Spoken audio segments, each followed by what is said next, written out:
Wherever you are in the world, welcome to another edition of Jerry's Take on China, and of course, I'm Jerry.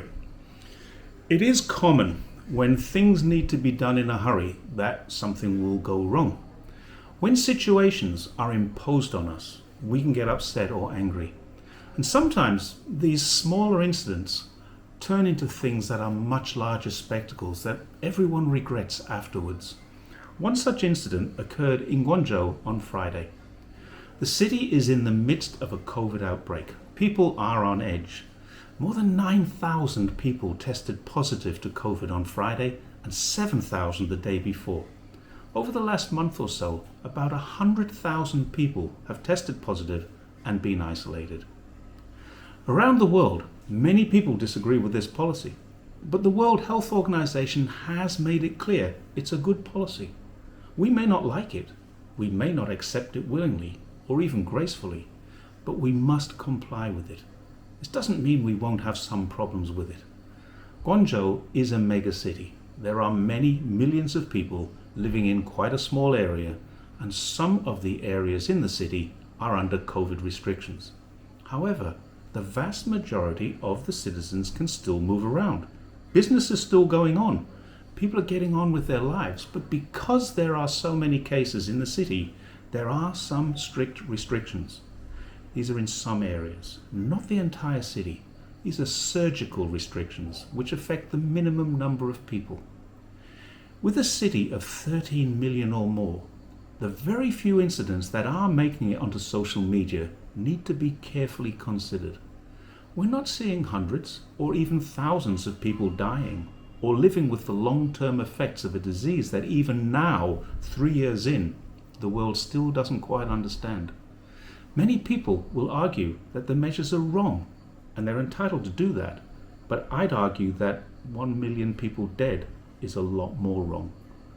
An incident occurred on Friday which has captured global attention. 2 girls got handcuffed when they approached a COVID checkpoint to pick up some food that they'd ordered. There are several factors here that haven't been considered. The area they wanted to go was inside a restricted zone, which means they either couldn't enter, or if they did, they couldn't leave. One of them wasn't wearing a mask. Now, in a city that had 9,000 new cases that day, and mostly in the region where they were, this is completely unacceptable. Apparently, according to Dim Sum Daily, neither of them had been tested since October the 30th. That's 18 days earlier. And again, in a city with 9,000 cases, who knows if they were carrying COVID out into the community. The final thing was that they both had yellow codes, which means they may have been in contact with someone who's sick. Now, one thing I know about Chinese authorities, and people who've never lived in China may and probably will argue with this, every person I know who lives in China will agree. The authorities, including the police, are very patient. They don't arrest you for nothing. They don't handcuff you when you're not aggressive. And they don't film or publicly expose you to shame you. Even the BBC will affirm this, as they've been filmed very often, filming the police, but the police have been very patient with them doing the wrong thing. What they usually do, the police, is patiently but firmly tell you what you need to do. In this case, report to the authorities, wear masks, get tested. And it's only when a person becomes aggressive or violent will they respond in kind. This is my experience of every interaction I've seen with the police over 18 years of living in China. In this case, these girls weren't videoed being aggressive or violent. That part was removed. As often happens, videos of incidents in China have the context removed, so only the consequences are left, and that allows the viewer to assume the worst. We only saw what the police had done to subdue these girls.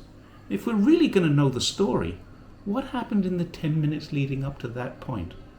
I'm willing to bet there was a nasty scuffle, and police officers in China, as in every other country of the world, will respond in kind. Did the girls get beaten, as we've seen in Europe? No. Did the girls get dragged by their hair as we sometimes see in the US? Nope. Was minimum force used to subdue these two people, or was maximum force used? The fact that the pictures I've seen, the girls don't have a visible mark on them, their clothes are not torn, there's not a drop of blood to be seen, and these all indicate that it was pretty minimal use of force. But one thing is for sure, the police do have video evidence of this and will be examining it to ensure that it was appropriately dealt with. If the police overreacted, that will be clear and action will be taken. It always is in China. In this case, as Dim Sum Daily reports, they were taken to the community office, told what they needed to do, and after the situation had all calmed down, they apologized, received a minor punishment, probably a warning or perhaps a fine, but that hasn't been made clear, and then they were released and back on social media. No one was hurt, no one was charged with any further offences. And for the record, it was not the police or the authorities who released the video to social media. The neighbours who witnessed that event did that. It's those members of the public who should be shamed for invading the privacy of these two girls who were doing the wrong thing. Let's stop judging minor incidents in China by standards which are different from our own. Let's stop judging Chinese authorities on snippets of video which are cut from longer stories. Let's start to question why people only show you the negative side of an event instead of the full picture. It's because they want you to judge the event in the wrong light. People complaining that China has shamed these girls should really wonder to themselves, who was it who released the videos? Not the police. Why did they go viral? Because you're watching them. And why aren't we seeing the full picture?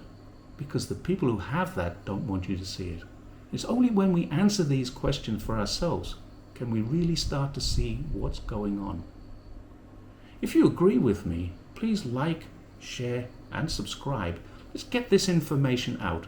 We're being misinformed about China, and this is part of it. Thanks very much for watching Jerry's Take on China, and I'll see you next time.